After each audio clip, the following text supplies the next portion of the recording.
ਔਰਤਾਂ ਅਤੇ ਪਰਿਵਾਰਾਂ ਨੂੰ ਹਰ ਥਾਂ ਉੱਚ ਗੁਣਵੱਤਾ ਵਾਲੀ ਦੇਖਭਾਲ ਦੀ ਲੋੜ ਹੁੰਦੀ ਹੈ, ਜੋ ਜਨਮ ਤੋਂ ਪਹਿਲਾਂ, ਦੌਰਾਨ ਅਤੇ ਬਾਅਦ ਵਿੱਚ ਸਰੀਰਕ ਅਤੇ ਭਾਵਨਾਤਮਕ ਤੌਰ ਤੇ ਉਹਨਾਂ ਦਾ ਸਮਰਥਨ ਕਰਦੀ ਹੈ। ਹਾਲਾਂਕਿ ਕੈਨੇਡਾ ਵਰਗੇ ਡਾਇਵਰਸ ਮੁਲਕਾਂ ਵਿੱਚ ਆਪਣੇ ਸੱਭਿਆਚਾਰ ਪੱਖੋਂ ਔਰਤਾਂ ਨੂੰ ਕਈ ਚੁਣੌਤੀਆਂ ਦਾ ਸਾਹਮਣਾ ਕਰਨਾ ਪੈਂਦਾ ਹੈ।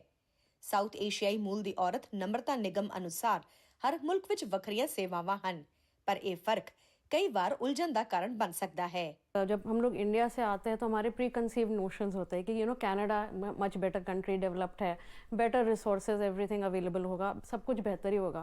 बट यहाँ का जो मेडिकल सिस्टम है उसमें काफ़ी डिलेज आते हैं, तो वो एक हिंड्रेंस बन जाता है। लाइक पहले ही स्टेप पे, लाइक जब डिलीवरी स्टेज आता है तो मैनी टाइम्स आपको डॉक्टर में इवन रूम्स भी नहीं मिलते हैं एंड डिलेज होते हैं। यहाँ पे कल्चरल डिफरेंस है, तो fooding habits, dietary habits difference होते हैं।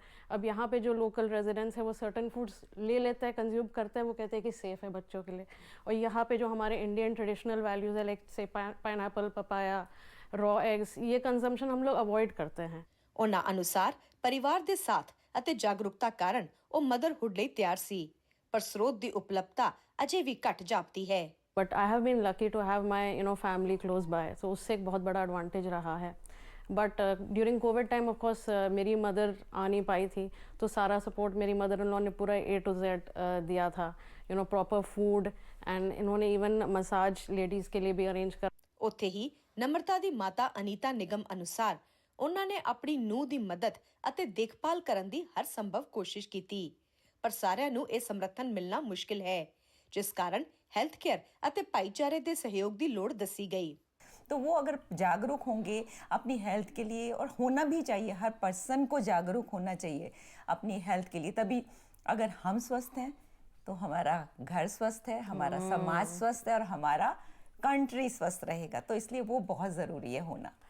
ਪੀਡੀਆਟ੍ਰੀਸ਼ੀਅਨ ਡਾਕਟਰ ਪੁਰਜੀ ਅਨੁਸਾਰ ਕੈਨੇਡਾ ਵਿੱਚ ਇਨਫੈਂਟ ਮੋਰਟੈਲਿਟੀ ਦੀ ਦਰ ਕਾਫੀ ਘੱਟ ਹੈ ਅਤੇ ਜਣੇਪੇ ਦੌਰਾਨ ਲੋੜੀਂਦੇ ਸਰੋਤ ਵੀ ਮੌਜੂਦ ਹਨ, ਪਰ ਇਹ ਵੀ ਜ਼ਰੂਰੀ ਹੈ ਕਿ ਸੰਚਾਰ ਅਤੇ ਭਾਸ਼ਾ ਦੀਆਂ ਰੁਕਾਵਟਾਂ ਨੂੰ ਸੰਬੋਧਨ ਕੀਤਾ ਜਾਵੇ। ਜਦੋਂ ਮਾਤਾਵਾਂ ਆਪਣਾ ਗਰਭ ਧਾਰਨ ਕਰਦੀਆਂ ਉਦੋਂ ਉਹਨਾਂ ਨੂੰ ਉਹਨਾਂ ਦੀ ਭਾਸ਼ਾ ਦੇ ਵਿੱਚ ਉਹਨਾਂ ਦੇ ਸੰਸਕਾਰ ਜਿਹੜੇ ਹੈਗੇ ਉਹਨਾਂ ਦੇ ਕਲਚਰ ਦੇ ਹਿਸਾਬ ਦੇ ਨਾਲ ਕੇਅਰ ਪ੍ਰੋਵਾਈਡ ਕਰਨੀ ਚਾਹੀਦੀ। ਕਈ ਵਾਰ ਸੰਗਦੇ ਉਹ ਸਵਾਲ ਨਹੀਂ ਪੁੱਛਦੀਆਂ ਕਿਉਂਕਿ ਲੈਂਗੁਏਜ ਬੈਰੀਅਰ ਹੁੰਦਾ, ਔਰ ਬਹੁਤ ਸਾਰੇ ਜਿਹੜੇ ਨਵੇਂ ਇਮੀਗ੍ਰੈਂਟਸ ਹੈਗੇ ਆ, ਕਈ ਰਿਫਿਊਜੀਜ਼ ਵੀ ਆਏ ਹੋਏ ਆ।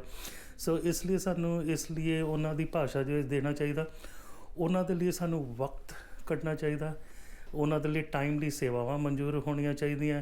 ਉਹਨਾਂ ਦੇ ਲਈ ਜਿਹੜੇ ਰੈਗੂਲਰ ਉਹਨਾਂ ਦੇ ਪ੍ਰੀਨੇਟਲ ਕੇਅਰ ਆ, ਜਿਹਦੇ ਵਿੱਚ ਫੈਮਿਲੀ ਡਾਕਟਰ ਕਰਦਾ ਜਾਂ ਹੋਰ ਡਾਕਟਰਸ ਕਰਦੇ ਆ, ਬਕਾਇਦਾ ਅਲਟਰਾਸਾਊਂਡ ਹੋਣੇ ਚਾਹੀਦੇ ਆ, ਬਲੱਡ ਟੈਸਟ ਹੋਣੇ ਚਾਹੀਦੇ, ਯੂਰਿਨ ਟੈਸਟ ਹੋਣੇ ਚਾਹੀਦੇ, ਤਾਂ ਕਿ ਆਪਾਂ ਮੋਨੀਟਰਿੰਗ ਕਰੀਏ।